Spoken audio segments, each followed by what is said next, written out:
everyone, welcome back to the channel. I'm John and this is Dennis, and today we're going to be talking about a movie that really flew under the radar from last year. It's called A House on the Bayou. But before we dive into that, if you are a fan of movie reviews, 4K Blu-ray reviews, TV reviews, video game reviews, tech reviews, we try and do them all here on this channel, and nothing helps out more than by liking this video and subscribing to the channel. So, Dennis, you wanted to talk about this movie more than I did, and you said, hey, let's talk about this. So, tell them, why did you want to talk about this movie? Yeah, I was surprised, a big Blumhouse fan, and this one, like you said, flew under the radar. It only came out last year, I think, correct? 2021. I don't remember seeing any marketing for it, any previews, or anything about a release date, or absolutely nothing about it. And one day I was just, scrolling through my TV, and it says suggested for you, House on the Bayou. Watched a preview, saw it was Blumhouse, and was like, all right, I like what they do, so let's check it out. And I was very surprised that it didn't get a lot of marketing or any sort of attention, because I personally thought it was a really, really well shot, well done movie. So it's written and directed by Alex McAulay, right? That's how you pronounce his name? McAulay. Alex McAulay. Macaulay Culkin. Yes. So I've never actually seen anything by him. I read his Wikipedia. He's directed 2 movies. He's directed and written, and mostly thrillers, and I would describe this as more of like a horror thriller too. And it was pretty decent. It really wasn't a bad movie. It has literally no critical score on Rotten Tomatoes, so no critics have even reviewed this film. So it feels like this was something, because it's distributed by Epix, that got dumped on streaming and just said, hey, forget about it. Because even the audience scores who have seen it gave it some pretty terrible reviews too. Yeah, the stuff that I read, the audience really ripped it apart. There was a lot of comments about how Blumhouse was good when it first started, and now they lack originality, and they just kind of recycle old material. And a lot of people's biggest problem was the religious aspect of this film, which you could argue, because the main plot is this married couple who they're having problems because the husband cheated. So they decide, let's go on a vacation. We'll see if we can kind of rekindle everything. They bring their daughter with them to a house on the bayou. Yes. And they get there, and some interesting events unfold. Yeah, and you know what? And the mystery of that actually really did work, especially for the first 2/3 of the movie. What is, because the one guy plays, what do they call, Grandpappy and Isaac. They kind of show up, they come and they kind of just insert themselves in their life at this house. They're coming over for dinner, they're going to cook for them. And, they're still going through their marriage problems. But these guys, they seem charming, they seem friendly, they're happy to be there. And, it kind of starts to get, just strange. And this mystery is starting to unwind. Who are these 2 people? Because they're definitely not who they seem. And as the movie's going, I'm thinking, oh, this guy's some kind of demon or something like that. And then they do kind of explain it at the end. I felt like they kind of over-explained and yet under-explained in the same way. Yeah, I would have to agree. There's a lot of, along the way, they're poking holes in this relationship. For instance, the husband was sent to the market to get dinner. The wife wanted to have veal cutlets, which they keep bringing up throughout. Yeah, the whole thing. The veal cutlets that's what made him divorce, I think. Yeah, he hates them and she loves them. Yeah. So he goes to this store. They have them, and he says, you know what, me and my daughter don't like them. I'm just going to lie and say they don't have them. He brings home burgers. He tells his wife, sorry, the store doesn't have them. And then when Isaac shows up, and, Grandpappy owns the store, yeah, he says, hey, we're going to cook dinner. We want to invite you over. We're having veal cutlets. We just got a ton in. So they, somehow always know the little sticking points in their relationship, the little things that they're arguing about. And then some other stuff happens where Isaac seems to control the electricity in the house. Yeah, they brought that up, how he was able to turn it on with his lights. But they do explain this in the end. So, because the quick spoiler alert for this is that the house isn't there. Yeah. Their house it's all in their imagination. Basically what it is this house attracts people who are lying. They made it seem like they brought, John found this house, who's the main character. He found this house, and, it's supposed to attract, the wife found this house, but it's placed there for them to find, essentially just so that they can get the guy John in the house, because he's a cheater and he's a liar. So basically, it's like we were saying originally, it's dealing with the Bible. Are they supposed to, if you broke the 7 deadly sins, I guess? Yeah, and Isaac even references that in the beginning where he says, if you're righteous, you'll survive. Mm-hmm. So it's almost like a trial. They're bringing them to this house to be put on trial. Mm-hmm. And, judge, jury, executioner are Isaac and Grandpappy. Yeah. And if you're righteous, you'll survive. And essentially what we find out is the wife she's been faithful to her husband. She really just wanted to have a family and, grow old together, kind of the old cliche. But the husband, John, was not. He was unfaithful. He cheated a bunch of times. He lied to her relentlessly. Mm-hmm. So ultimately, this house is more, it's not even more a metaphor. It is, because we find out, like you said, it doesn't exist. But it is kind of like the trial before you either go to hell or are allowed to survive. Mm-hmm. And they're put through this test. And, in the end, there's like the locked door in the house that no one can get in, but Isaac somehow has the key to it. He opens the door, throws John in. And, spoiler alert again, John is devoured by a wolf.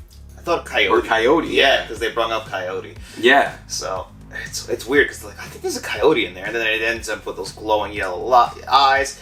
But, I could see, how it might be, beating a dead horse, as far as the biblical references. But I guess if you can get around all that, it's still a good thriller, and I think the story's pretty good. The acting wasn't the greatest. The wife, she was kind of bothering me a little bit throughout with her acting. Yeah, I could see that for sure. My biggest issue with her, though, was I felt like the character development, you were supposed to really not like the husband and think that he was the bad person, and you're supposed to really feel empathy for her.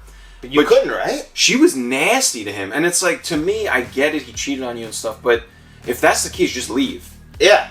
Why force him to stay in this marriage? You're forcing him, so yeah, of course he's going to be resentful towards you, and of course you're resentful towards him. And it's we have this happy life. Do you? Because I feel like the daughter is going to pick up on these vibes. Yeah, and the daughter kind of does. She even asked the husband, or her dad, in the car. She's like, are you guys getting a divorce? It's okay, all my friends' parents are divorced. So she's not dumb, she sees it. Yeah. But the whole time you're supposed to feel bad for this woman, and meanwhile she is treating this guy like garbage. And yeah, he is, low life, he cheated on her and everything like that, but that doesn't make it right for you to then just, absolutely destroy this guy's soul. She sits there, she's barking orders at him. He, needs the keys for the car, so she just throws them on the floor. I know, it makes him pick up. Yeah. Little stuff like that just made her really... I didn't feel bad for her either. I kind of, at the end, was like, I hope this whole family dies. Isaac is the best part. If you're righteous, you'll survive. You're crazy. So the Isaac is played by Jake Lofland, and I think he, Dennis just said, is the best part of the movie. He does a phenomenal job acting, and you don't know if he's a demon or an angel. Even he doesn't know.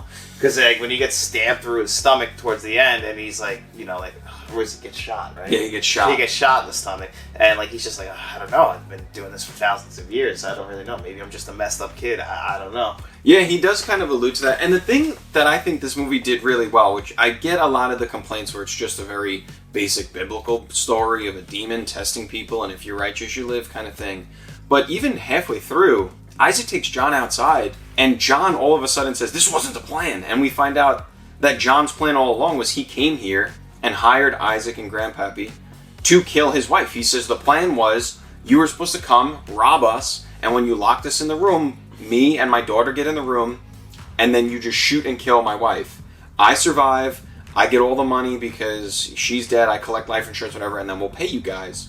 So we find out that this seems like just a basic hit job. Yeah. The husband just wants his wife dead. So halfway through, you're kind of like, oh, wait a minute. Maybe he's not a demon. Maybe this is just a murder for hire story. It did seem like that way, but I think that's how that Isaac and Grandpappy kind of picked up on. Yeah. Okay, John's the one that has to die, and that's the whole thing is because, he's kind of nasty towards John the entire time. Yeah. And John's kind of confused. And I don't think that lead actor, it might be the script's fault, but he doesn't portray somebody who's supposed to be this it honestly feels like their roles are in the wrong place. She should be sympathetic and he should be an asshole, but really I'm feeling sympathy for him and I'm not feeling it for her. Even towards 2/3 into this movie, I'm like, oh, she's supposed to be the hero.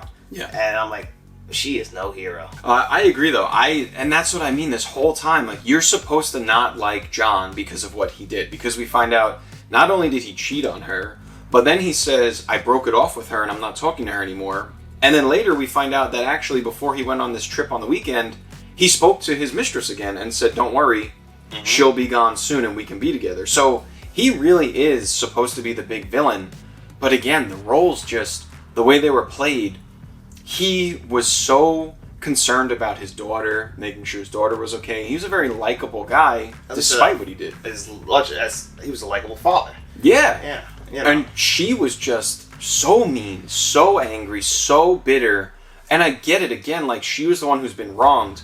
But if your whole dynamic in this movie is you're being put to the ultimate test by the devil, essentially, to see who's good and who's evil, she came across way more evil than him. Yeah, like, now I need to know what was their marriage like, what led him to cheat, and really, he just doesn't want to be with her at all. Like, what is it? And from what I'm seeing, she was just a nasty woman that I wouldn't want to be with either, and she doesn't look like she wants to divorce him, so he probably saw his only option was to cheat and then eventually have that be the end, and I think that's what he wanted. I think he wanted her to divorce him. I would have to agree 100%, and that's the thing, like, that's my biggest complaint with this movie, is every other movie you watch, you can see clear-cut, good, evil, you know, maybe there's a little gray area here and there, but this movie really makes you feel bad for someone who was unfaithful in their marriage, and you should not feel bad for someone who cheats on their wife. But that's the way it was. I guess it was the screenplay's fault, or maybe the choice of actor and actress, because she was much more cold. Like, the way she was dressed, her hair was always tight and up, and like, she just had this very cold demeanor about her whole presence. And he was very much just like a regular dad with his sweater vest on, his glasses, you know, hey kid, how's soccer kind of guy. Yeah. So I get from screenplay to the actor, the choice of actors, it just totally demolished the purpose of this, because ultimately you're kind of thinking like, well, she's just as bad as him. Yeah. And I guess the more we talk about it, we realize it's a mixed bag of a movie, but I don't think it should have been buried the way it was. I think it's still like a solid, if I was going to rate this movie, I'd say it's like a 6 out of 10. I think it's watchable. It's not the worst movie you're ever going to see. Like, you know, it's streaming for free everywhere. So you could watch it, and I think you'll have a good time. It's not that long. It's a pretty good movie overall. Yeah, no, I agree. 6 out of 10. It's not a bad movie. I like it, despite all the criticism we have about it. Yeah. It's really good. I think it's one or two things, like, switches away from being a great movie. Yeah, a tighter screenplay would definitely help this out. Yeah, and you need to find a guy to come across as a douche. Yeah. This guy needs to come across like he can't care about his daughter. He can't see it. You cannot have any sort of sympathetic character here. No. And the woman needs to come across a lot more broken, and like she's really trying to save her marriage. Because aside from setting up this weekend getaway, there is nothing that she's doing to save their marriage. No. And the weekend getaway thing, I don't think that's going to save any marriage. I think the therapy would have helped that he suggested first. But yeah, no. Going away after getting caught cheating is going to create a very awkward situation. And Isaac sure made it even more awkward. Yeah, big time. But I agree with you. Great movie. Great twist at the end to find out everything about Isaac and Grandpappy and everything. Yeah, I actually did enjoy that car ride where the sheriff is explaining it. Yeah, I thought that it was a nice explanation that didn't overstay its welcome and made sense. Also kind of left the door open for future films, which I doubt will happen because, like you said, this one got dumped on hard. But I thought overall it was a good film. Yeah, so definitely a recommendation. Check it out. And as always, guys, thanks for joining us here on another episode of Let's Talk. Please make sure you like, share, and subscribe, and tell all your friends. Hey everyone, thanks for sticking around to the end of the video. I hope you enjoyed me and Dennis's review of A House on the Bayou. We're here today to spin this magic wheel and find out who the lucky winner is of this week's digital code. Now, we asked you, what is your favorite Kate Winslet movie and what is your favorite Jim Carrey movie? Now, you didn't have to answer both, but some people did. Some people just answered one, and we had some really great answers in there. Obviously, for Jim Carrey, we banged out a bunch of the favorites with The Mask, Ace Ventura, and Dumb and Dumber, all of which are my personal favorites. We also got some recommendations for The Truman Show, and if you haven't seen The Truman Show, man, you have to check out The Truman Show. If you think that they nailed what reality TV is today, you have to see The Truman Show. Trust me, it's a great film. You'll definitely love it. But then we also had some recommendations for such other movies as Mayor of Easttown, which was a HBO Max show from last year starring Kate Winslet, which I think, other than Eternal Sunshine of the Spotless Mind, might be her best performance. It slipped my mind completely, even though I watched it. It's a great show. If you haven't checked that one out, definitely check that one out. But enough about me rambling on and giving recommendations of stuff I think you guys should watch. Why don't we spin this magic wheel and find out who this week's lucky winner is going to be. Alright, here we go. Let's spin this magic wheel. Who's it going to be?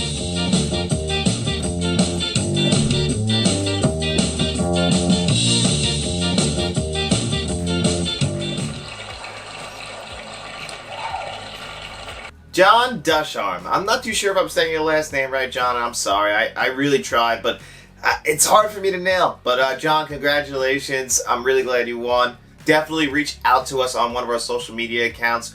You can reach out to us either on Facebook, Twitter, or Instagram. Just direct message us and let us know what code you want. Or you can always reach out to us on our email account, which is letstalkentmt@gmail.com. And the same thing, just let us know which digital code you want and we'll send it right over to you. We'll have this week's digital code giveaway questions in this Friday's video, which I'm planning on it being Prey, which is the sequel to Predator, so keep an eye out for that. But if anything changes, we'll always put that giveaway announcement title right at the end so you guys know which video to click on and enter the digital code giveaway. So guys, thank you so much for being a fan of Let's Talk. I really do hope you guys are enjoying the channel. We really do enjoy making these videos for you, so we hope that you guys are enjoying them as much as we are making them.